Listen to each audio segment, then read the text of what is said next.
This is Sunil Mishra with a sensational video of BPSC 67th at BPSC Cracker of English Activator।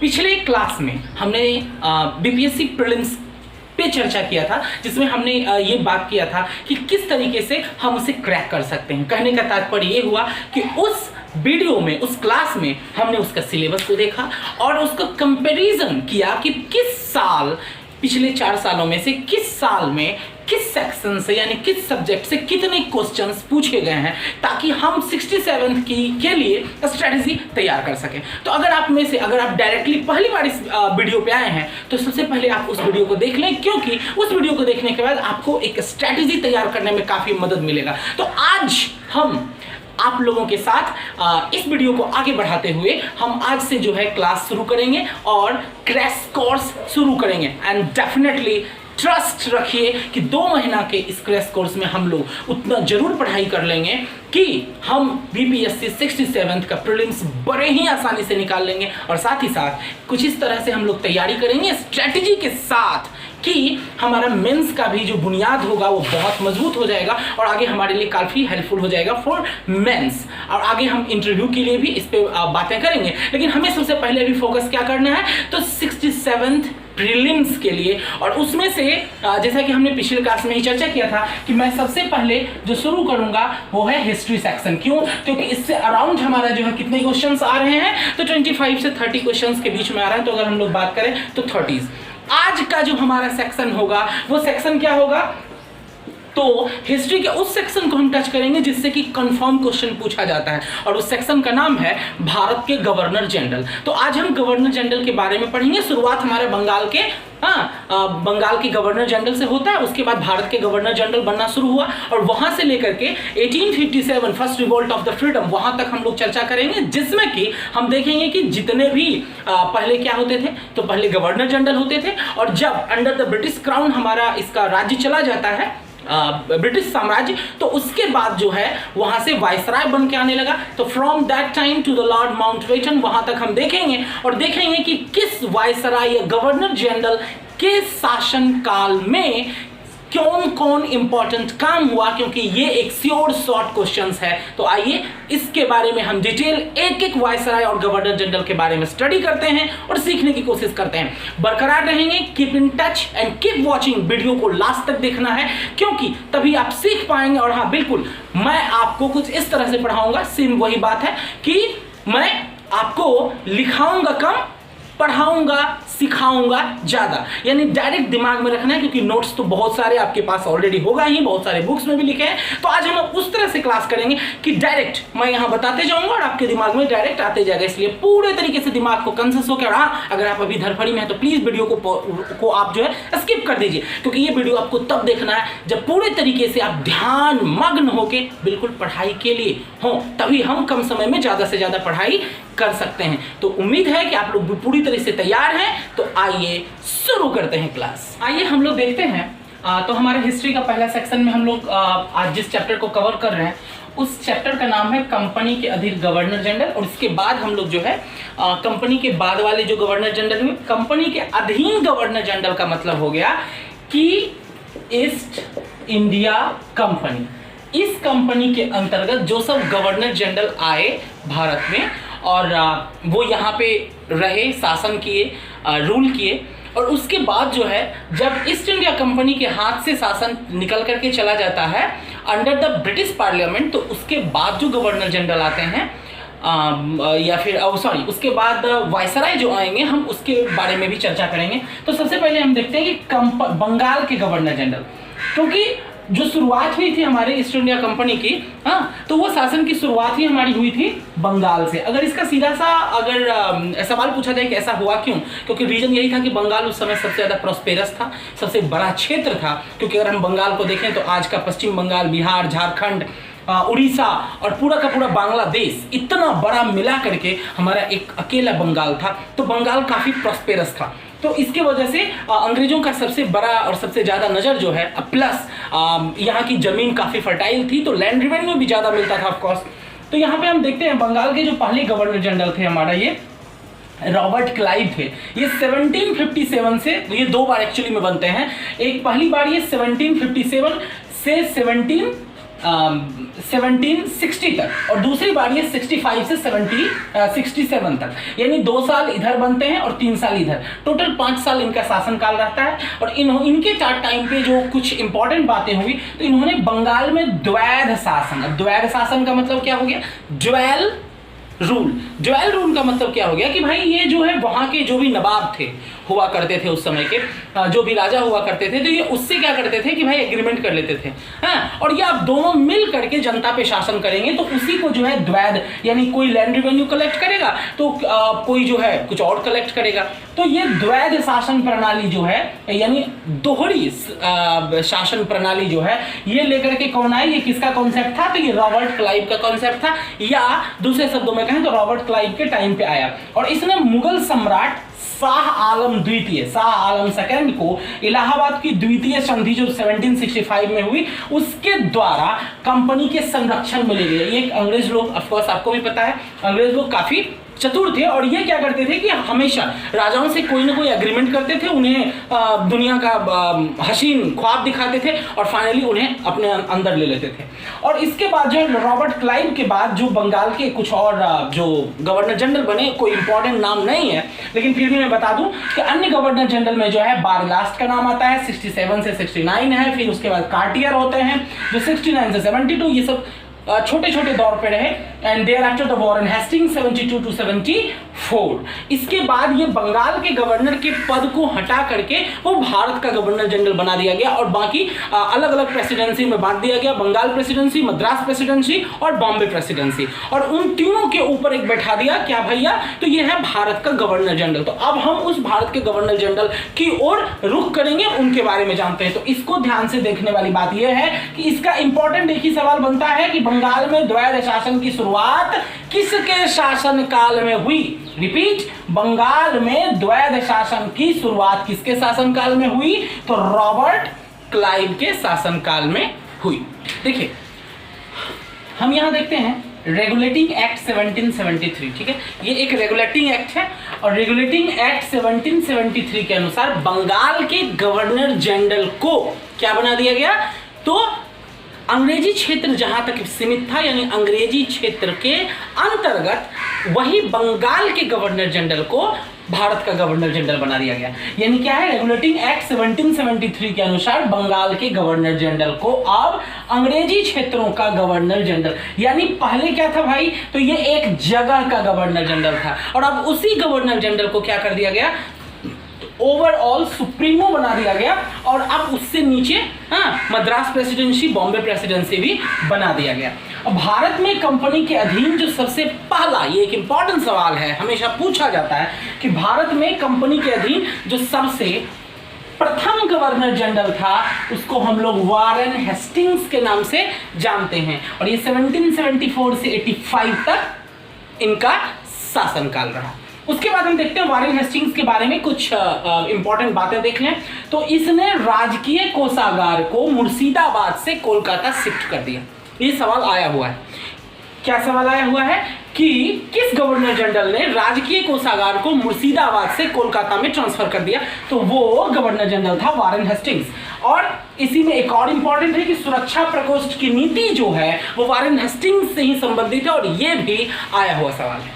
आगे हम बढ़ते हैं, प्रथम आंग्ल मराठा युद्ध जो 1775 से 82 में हुआ और वही सेम लड़ाई सेकेंड यानी द्वितीय युद्ध जो है 1780 से लेकर के 84 तक हुआ, वो किसके शासनकाल में हुआ, यानी प्रथम आंग्ल मराठा युद्ध किसके काल में हुआ, तो वारेन हेस्टिंग्स के काल में हुआ। एक और one of the most important question is that east India act, ये 1784 में, इसमें इस जब हम एक्ट्स पढ़ने में जाएंगे तो इसके बारे में बिल्कुल बहुत ज्यादा डिटेल्ड में हम स्टडी करेंगे, लेकिन अभी हमको जानना है कि ईस्ट इंडिया एक्ट जो 1784 था वो किसके समय पास हुआ, तो वो भी पास हुआ वारेन हेस्टिंग्स के टाइम पे। पिट्स इंडिया एक्ट याद रखेंगे, पिट्स इंडिया एक्ट 1784 किसके टाइम पे पास हुआ, तो वारेन हेस्टिंग्स के टाइम पे पास हुआ। और उसके बाद इसने 1781 में कोलकाता में मुस्लिम शिक्षा को प्रमोट करने के लिए, क्योंकि मुस्लिमों को अपने तरफ अट्रैक्ट करना था, इट वाज मेन मोटो, तो मुस्लिम शिक्षा के लिए इसने प्रथम मदरसा स्थापित करवाया। कौन? Warren Hastings. कहां? कोलकाता में। किसके लिए? मुस्लिमों के लिए। कब करवाया? तो 1781 में कोलकाता में मुस्लिमों के को डेवलप करने के लिए मदरसा की शुरुआत करवाई। किसने करवाई? Warren Hastings. तो ये हमारा पहला जो हमारा वारेन हेस्टिंग्स था, किसके अनुसार? 1773 के अनुसार बंगाल के गवर्नर जनरल को जब भारत के ही गवर्नर जनरल बना दिया गया तो उसकी कुछ उपलब्धियां थी, दैट वी सा। ओके, तो अब हम पहुंचेंगे इसके दूसरे फेज पे, यानी अगला गवर्नर जनरल को देखेंगे और उसने क्या कुछ किया या उसके काल में कौन सा इंपॉर्टेंट बातें हुई, अब हम वो देखते हैं। हमारे अगले गवर्नर जनरल जो हैं वो है सर जॉन मैकफर्सन। कार्यकाल बहुत बड़ा नहीं रहा है, मात्र 1785 से लेके 1786 तक मात्र ये 1 साल के थे।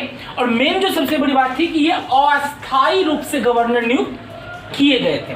तो सवाल इसमें से भी पूछा जाता है, उसमें से क्या करेगा कि आपको 4 गवर्नर जनरल का नाम दे दिया जाएगा और उसमें से पूछा जाता है कि इसमें से कौन से ऐसे गवर्नर जनरल थे जो कि अस्थायी थे। तो नाम याद रखेंगे, सर जॉन मैकफर्सन। और हाँ, एक और बात, जैसे ही हमारा हिस्ट्री का सिलेबस कंप्लीट होगा तो उसका अगला सब्जेक्ट में हम आगे बढ़ने से पहले टेस्ट सीरीज होगा, ठीक है? तो वो टेस्ट सीरीज को भी आप अटेंड करेंगे, देंगे और उसको बनाने का आप जो है कोशिश करेंगे, 100% बनेगा। और अगर इस प्रोसेस से, इस स्ट्रैटेजी से हम चलेंगे तो डेफिनेटली 2 से 3 महीना के ही पढ़ाई में बीपीएससी क्रैक हो जाएगा। देखेंगे अगर हमारा लॉर्ड कॉर्नवालिस, ये हमारे अगले हैं भाई साहब। ये जो है 2 बार एक्चुअली में बनते हैं। पहली बार जो है 1786 से लेकर 1793 के बीच में बनते हैं, ठीक है? और दूसरी बार जो है ये 1805। अब कहिए कि 1805 के बाद हमने दिया क्यों नहीं कि ये कब बने? तो एक्चुअली बात ये है कि 1805 में ये बने और मर गए हैं, मतलब नियुक्त हुए और कुछ ही समय के बाद इनकी मृत्यु हो गई, इसलिए केवल 1805। मगर ये 2 बार बनने, तो ये भी ध्यान देने वाली बात है कि लॉर्ड कॉर्नवालिस जो है ये 2 बार इनकी नियुक्ति हुई। पहली बार 1786 से, यानी 1786 से लेकर के 1793 तक बने और दूसरी बार ये 1805 में बने, पर 1805 में जो बने उसमें इनकी मृत्यु हो गई। अब इनके टाइम पे कुछ इंपॉर्टेंट चीजें, तो इन्होंने 1793 ईस्वी में क्या किया? तो अस्थायी बंदोबस्त की पद्धति लागू की। ये आया हुआ सवाल है। उसके बाद इनके समय में जिले के समस्त अधिकार, इन्हीं के समय में जिला का समस्त अधिकार, सारा पावर किसके हाथ में दे दिया गया? तो कलेक्टर के हाथ में दे दिया गया, ठीक है? उसके बाद कॉर्नवालिस को, ये एक भी आई क्वेश्चन है कि कॉर्नवालिस को भारत में नागरिक सेवा का जनक कहा जाता है। किसको? Lord Cornwallis. अब हम आते हैं अगले हमारे जो गवर्नर जनरल हैं, तो वो हैं हमारे सर जॉन सोर। ये 1793 से 98 के बीच में हुई और इन्होंने अहस्तक्षेप की नीति अपनाई। ये इनका एक सबसे बड़ा कंट्रीब्यूशन रहा। एंड देयर आफ्टर बस कोई खास इनके शासनकाल में, इनके टाइम पीरियड में कोई और बहुत बड़ी विशेष बात नहीं हमें देखने को मिलती है। उसके बाद हमारा है लॉर्ड वेलेस्ली। इन्होंने क्या की? सहायक संधि की पद्धति जो है वो शुरू करने का श्रेय किसे जाता है? तो लॉर्ड वेलेस्ली। इन्होंने 1800 ईस्वी में फोर्ट विलियम कॉलेज की स्थापना की। This is one of the most important question कि इन्होंने फोर्ट विलियम कॉलेज की स्थापना की। किन्होंने की? सर जॉन सोर ने फोर्ट विलियम कॉलेज की स्थापना की। कब की? तो 1800 ईस्वी में। और एक और बात, ये जो है अपने आप को बंगाल का शेर कहता था। ये आया हुआ सवाल है कि ऐसा कौन सा गवर्नर जनरल था जो कि अपने आप को बंगाल का शेर कहता था? तो वो है सर जॉन सोर। और उसके बाद एक और हम देखते हैं, सर जॉर्ज वार्लो। ये 1805 से 1807, ये 2 साल के लिए मात्र रहे। और इनके टाइम पे एक इंपॉर्टेंट घटना जो हुई है वो है कि 1806 ईस्वी में वेल्लोर में जो सिपाही विद्रोह हुआ है, ये इन्हीं के काल में हुई एक महत्वपूर्ण घटना है। क्या हुई? सिपाही विद्रोह। कहां पे? वेल्लोर, ठीक है? तो अब हम अगले गवर्नर जनरल की ओर रुख करते हैं। अगले हमारे जो गवर्नर जनरल हैं वो है लॉर्ड मिंटो फर्स्ट। ये 1807 से 1813 के बीच में इनका टाइम पीरियड है। और इनके काल में रणजीत सिंह एवं अंग्रेजों के बीच 25 अप्रैल 1809 ईस्वी को अमृतसर की संधि हुई। ये एक इंपॉर्टेंट बात है कि इन्हीं के शासनकाल में, इनके काल में किनके बीच हुआ भाई? तो रणजीत सिंह और अंग्रेजों के बीच में कब हुआ? तो 25 अप्रैल 1809 को अमृतसर की संधि हुई। और इसी के समय चार्टर एक्ट 1813 पास हुआ। ठीक है, किसके टाइम पे? लॉर्ड मिंटो फर्स्ट के ही टाइम पे चार्टर एक्ट 1813 पास हुआ। अब अगर हम आते हैं अगले गवर्नर जनरल की तरफ, तो वो है हमारे लॉर्ड हेस्टिंग्स। उनका जो टाइम पीरियड है वो 1813 से लेके 23 के बीच में, और इनके टाइम पे बहुत कुछ इंपॉर्टेंट चीज़ हुआ है। तो सबसे पहला जो हमारा हुआ वो आंग्ल नेपाल वॉर हुआ है। ठीक है, यानी अंग्रेजों का नेपाल से लड़ाई हुई, जिसमें कि नेपाल के राजा को आत्मसमर्पण करना पड़ जाता है और संधि के लिए मजबूर होना पड़ता है। और इन्हीं के टाइम पे पिंडारियों का दमन किया गया। पिंडारी समझते हैं? एक्चुअली ये पिंडारी कोई एक कास्ट नहीं हुआ करते थे, कुछ बैकवर्ड तरीके से, बैकवर्ड क्लास नहीं बोल रहे हैं, बैकवर्ड तरीके से, मतलब एक तरह से घुमंतु आदिवासी की तरह रहने वाले कुछ एक मिक्स जाति या प्रजाति हुआ करते थे, जो कि पैसे के लिए युद्ध करना उनका पेशा हुआ करता था। आपने शायद अगर देखा हो सलमान खान की एक मूवी है युवराज, तो उसमें सलमान खान और उसका जो फैमिली होता है वो एक्चुअली में पिंडारी ही होता है। तो पिंडारियों के लिए विशेष जानकारी के लिए युवराज मूवी देख लीजिए, समझ में आ जाएगा पिंडारी कैसे हुआ करते थे। और उसके बाद इन्होंने मराठों की शक्ति को फाइनली रूप से क्या किया? डिस्ट्रॉय कर दिया। यानी मराठों की जो भी बची खुची शक्ति थी उसे किसने? तो लॉर्ड हेस्टिंग्स ने फिनिश कर दिया। एक और चीज है, इन्हीं के समय पे 1822 ईस्वी में टेनेंसी एक्ट, या एक्चुअली काश्तकारी अधिनियम जो है हम लोग जानते हैं, लेकिन उसी को हम लोग टेनेंसी एक्ट के नाम से भी जानते हैं, जो कि होता है कि इनके शासनकाल टाइम पीरियड में। तो ये भी होता है हमारा लॉर्ड हेस्टिंग्स के ही टाइम पीरियड में। ओके, तो हमारे अगले जो गवर्नर जनरल हैं वो कौन है? लॉर्ड एम्सहर्स्ट। इनका जो पीरियड है वो 1823 से लेकर के कब तक है? 1828, 5 साल था। और इनके टाइम पे जो सबसे पहला जो आंग्ल बर्मा युद्ध हुआ, बर्मा आज हम इसको किस नाम से जानते हैं? आज जो है हमारा ये पड़ोसी मुल्क है बर्मा, और ये आंग्ल बर्मा युद्ध जो है, जो कि 1824 से लेकर 26 के बीच में लड़ा गया, उसी आज हम उसको म्यांमार के नाम से जानते हैं। बर्मा को ही हम आज जो है म्यांमार के नाम से जानते हैं। तो इसके आंग्ल बर्मा युद्ध जो है 1824 से 26 के बीच में लड़ा गया। ये किसके टाइम पे? तो लॉर्ड एम्सहर्स्ट के टाइम पे ही हुआ। और बर्मा और अंग्रेजों के बीच में एक फेमस एग्रीमेंट होता है, जिस एग्रीमेंट का नाम है यानडबू, नाम याद रखना है। यानडबू की संधि किसके बीच में हो? ये भी सवाल आ सकता है। या यानडबू की संधि के टाइम पे गवर्नर जनरल कौन था? दूसरा, ये 1824 में बैरकपुर का सैन्य विद्रोह भी इसी के टाइम पे हुआ। कहां पे सैन्य विद्रोह? बैरकपुर। कब? 1824। उसके बाद हमारा आता है अगला लॉर्ड विलियम बेंटिक। इसके शासनकाल में बहुत सारा इंपॉर्टेंट चीज होता है। ये 1828 से 35 के बीच में इनका टाइम पीरियड रहा है। और 1803 ईस्वी में मद्रास का ये गवर्नर जनरल था। जैसा कि आप जानते हैं मद्रास प्रेसिडेंसी था, Bombay presidency and Bengal presidency. तो ये कहाँ का था भाई? तो ये मद्रास प्रेसिडेंसी का गवर्नर था। और इसी के समय कब? 1806 में क्या होता है कि माथे पर जातीय चिन्ह नहीं लगाने, क्योंकि उस समय क्या होता था ना कि सबका अपना अपना जातीय चिन्ह होता था। जो हिंदू होते थे वो मतलब कानों में बालियां, कान में बाली पहनते थे, माथे पे चंदन लगाते थे, उसके बाद पगड़ी पहनते थे। लगभग सभी जातियों का, और जातियों में भी अलग अलग जो जातियां थी, मतलब ये तो हो गया हमारा धर्म। अब धर्म के अंतर्गत जो जातियां थी उनका भी अपना अपना अलग अलग पहचान था। कोई एक कनवाली पहनता था, कोई 2 पहनता था, कोई कुछ और, कोई कुछ और, कोई कुछ और। तो जिससे पूरी तरीके से आइडेंटिफाई हो जाता था कि भैया फलाना आदमी जो है फलाना संप्रदाय के फलाना जाति और उपजाति का आदमी है, दूर से ही पहचाना जाता था।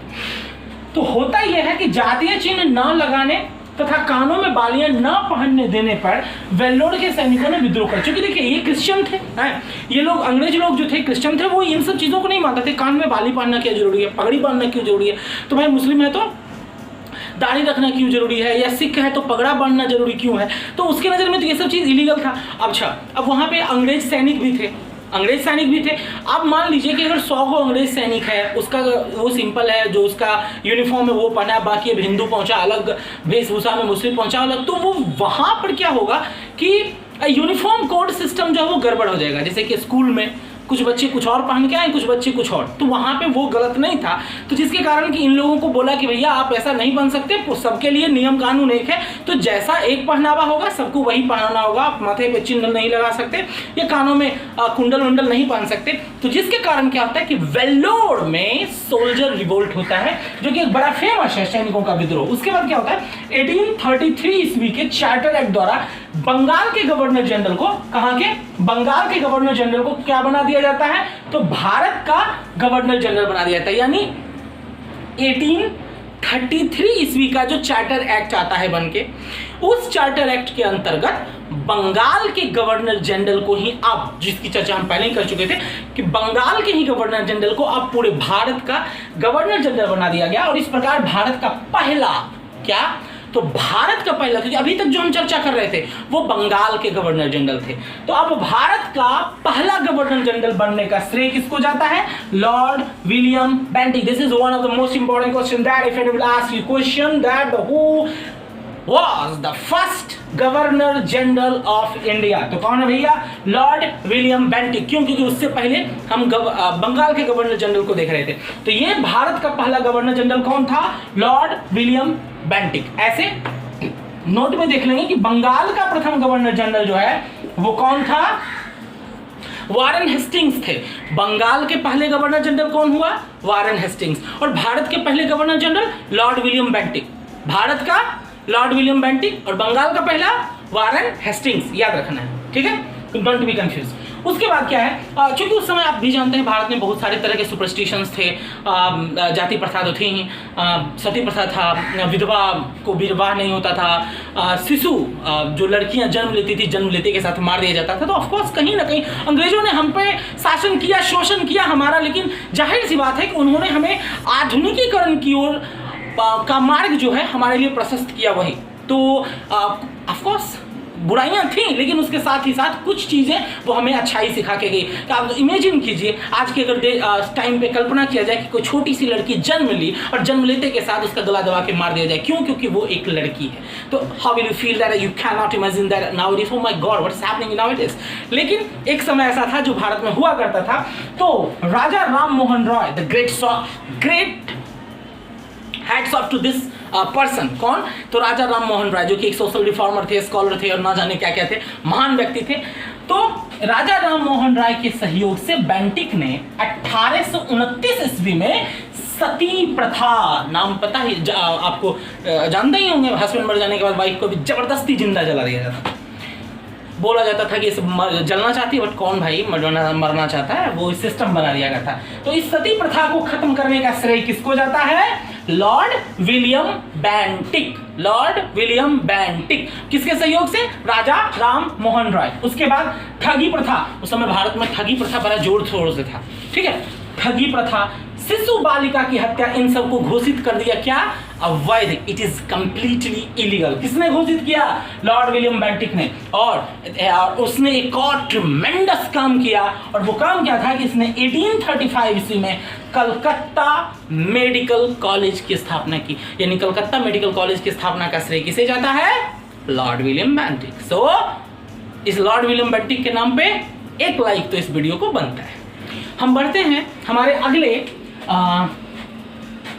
गवर्नर जनरल की तरफ, जो हैं चार्ल्स मेटकाफ। इसके लिए सबसे इंपॉर्टेंट चीज़ यही हो जाता है, सबसे इंपॉर्टेंट सवाल ये हो जाता है कि इसे प्रेस का मुक्तिदाता कहा जाता है। ठीक है, क्या कहा जाता है? प्रेस का मुक्तिदाता। किसको? चार्ल्स मेटकॉफ को। अगला हम बढ़ते हैं लॉर्ड ऑकलैंड। इनका जो काल था वो 1836 से लेकर के 1842 तक था और इनके टाइम पे पहला आंग्ल अफगान यानी अफगानियों से अंग्रेजों का जो लड़ाई हुआ वो इन्हीं के टाइम पे हुआ। और साथ ही साथ एक और चीज इंपॉर्टेंट हुआ कि 1839 में कोलकाता से लेकर के दिल्ली तक का जो GT road, grand trunk road था जो शेरशाह सूरी ने बनवाया था, उसको इन्होंने क्या करवाया? तो रिपेयर करवाने का काम किया। किसने? लॉर्ड ऑकलैंड ने। अगला हम बढ़ते हैं तो लॉर्ड एलनबरो। ये 1842 से 1844 के बीच में इनका समय काल था और इन्होंने जो एक सबसे बड़ा इंपॉर्टेंट काम किया and that important was the दास प्रथा से इन्होंने मुक्ति दिलवाई। दास प्रथा तो आप समझते हैं, किसी को भी गुलाम बना के रखना, उससे पूरा जीवन काम करवाना। तो उस दास प्रथा का उन्मूलन इन्हीं के समय में हुआ। किनके समय में? Lord Ellenborough. और एक आल्सो इंपॉर्टेंट कि रविवार की छुट्टी जिसका हर बच्चे को, हर व्यक्ति को, हर काम करने वाले को इंतजार होता है, एक्चुअली में वो रविवार की छुट्टी की शुरुआत 1843 से ही हुई थी। अब हम लोग आते हैं लॉर्ड हार्डिंग। इन्होंने क्या किया भैया? नरबली। नाम सुन के ही दिल दहल जाता है। क्या? नरबली, नर को बलि दे दिया जाना। तो ये नरबली पहले भारत में ऐसी प्रथा देखने को मिलती थी। इन्होंने इसको पूरे तरीके से क्या कर दिया? बैन कर दिया कि आप नरबली अगर जो भी करे या करने में सहयोग करो तो सबसे पहले उसी को काटो। तो इन्होंने किसने? तो लॉर्ड हार्डिंग ने। अब आते हैं हमारा लॉर्ड डलहौजी जो कि एक एक्चुअली इनका दोनों फेज है। लॉर्ड डलहौजी जो है एक्चुअली इनका पॉजिटिव एस्पेक्ट भी है और नेगेटिव भी है। पॉजिटिव इसलिए है क्योंकि इन्हें रेलवे का जनक कहा जाता है। इन्होंने तार सेवा शुरू किया, इन्होंने शिमला को ग्रीष्मकालीन राजधानी बनवाई, इन्होंने बहुत सारे अच्छे काम किया। पर इनकी एक जो ऐसी पॉलिसी थी डॉक्ट्रिन ऑफ लैप्स, वो थी एक्चुअली इसको हड़प नीति कहा जाता है। जरा सा समझ लें डॉक्ट्रिन ऑफ लैप्स था क्या। एक्चुअली इन्होंने जो एक लॉ लेके आया और उस लॉ में ये बताएगा कि कोई भी ऐसा राजा या महारानी, राजा मेनली, कि अगर कोई भी ऐसा राजा मर गया हो अचानक से या बीमारी से या किसी भी वजह से और मरने से पूर्व अगर उसका उत्तराधिकारी घोषित ना किया गया हो, पर वो उत्तराधिकारी उसका अपना संतान होना चाहिए, अगर ऐसा नहीं है तो वो राज्य अंग्रेजी शासन में मिला लिया जाएगा। यानी कहने का तात्पर्य कि हर हाल में एडॉप्टेड चाइल्ड को वो एक्सेप्ट नहीं किया। झांसी की रानी के साथ क्या हुआ था? झांसी की रानी के पति जब मरे तो मरने से पूर्व उन्होंने अपना एक उत्तराधिकारी घोषित किया था, पर लॉर्ड डलहौजी ने क्या किया? उसको अस्वीकार कर दिया कि हम जो है एडॉप्शन को एक्सेप्ट नहीं करें। अगर आपका अपना संतान बायोलॉजिकल चाइल्ड नहीं है तो आपका जो राज्य है वो अंग्रेजी शासन में मिला लिया जाएगा। एंड फाइनली होता क्या है? यू नो दैट खूब लड़ी मर्दानी, वो तो झांसी वाली रानी थी। तो लॉर्ड डलहौजी इनके शासन काल में व्यापक सिद्धांत, इसको डॉक्ट्रिन ऑफ लैप्स, लेकिन भारतीय लोग ज्यादातर इस डॉक्ट्रिन ऑफ लैप्स को डलहौजी की हड़प नीति के से जानते हैं। एक्चुअली हड़पना ही तो है भाई, और तो कुछ था नहीं, तो हड़पना ये था के कारण अधिक याद किया जाता है।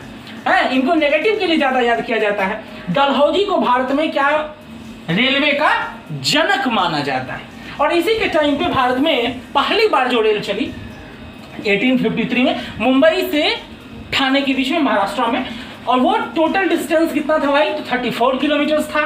उसके बाद इन्होंने पहली बार क्या चलाया? डाक टिकट चलवाया, लोक सेवा विभाग की स्थापना की, तार सेवा को चलवाया और शिमला को इन्होंने क्या किया? तो ग्रीष्मकालीन राजधानी घोषित कर दिया। तो यहां पे हम देखते हैं ये हमारा जो फर्स्ट पार्ट था किसका? गवर्नर जनरल का, तो वो हमारा यहाँ पे आकर के खत्म होता है। और अब अभी और भी बचे हुए हैं, वो हम अगले एपिसोड में लेके आएंगे, अगले वीडियो अगले क्लास में लेके आएंगे, क्योंकि अगर हम एक में ऐड करते तो थोड़ा ज़्यादा लंबा हो जाता और शायद आपके लिए इतना देर बैठ के देख पाना भी पॉसिबल ना होता शुरुआती दौर में। तो इसलिए मैंने इसका दूसरा पार्ट बना रहा हूँ और आप उसे देखेंगे। और हाँ, ये केवल देख के छोड़ देंगे तो कोई फायदा नहीं, क्योंकि और भी बहुत सारे इंपॉर्टेंट हैं गवर्नर जनरल चैप्टर से, और वो उसके अगले चैप्टर में है। तो keep watching and please keep in touch with us, and if you will have any type of the queries and questions, then comment and ask me then whatever you want to. और अगर आपको कुछ भी suggestion देना हो, सलाह देना हो तो definitely your all suggestions are mostly welcome. और हाँ, लाइक, सब्सक्राइब और शेयर करना ना भूलें, और सब्सक्राइब करने के बाद बेल आइकन जरूर दबाएं ताकि अगला वीडियो का नोटिफिकेशन आपके पास तुरंत आए, क्योंकि अब रोज एक वीडियो अपलोड होगा, क्योंकि 3 महीने में बीपीएससी क्रैक करना है। So enjoy and study. Thank you so much.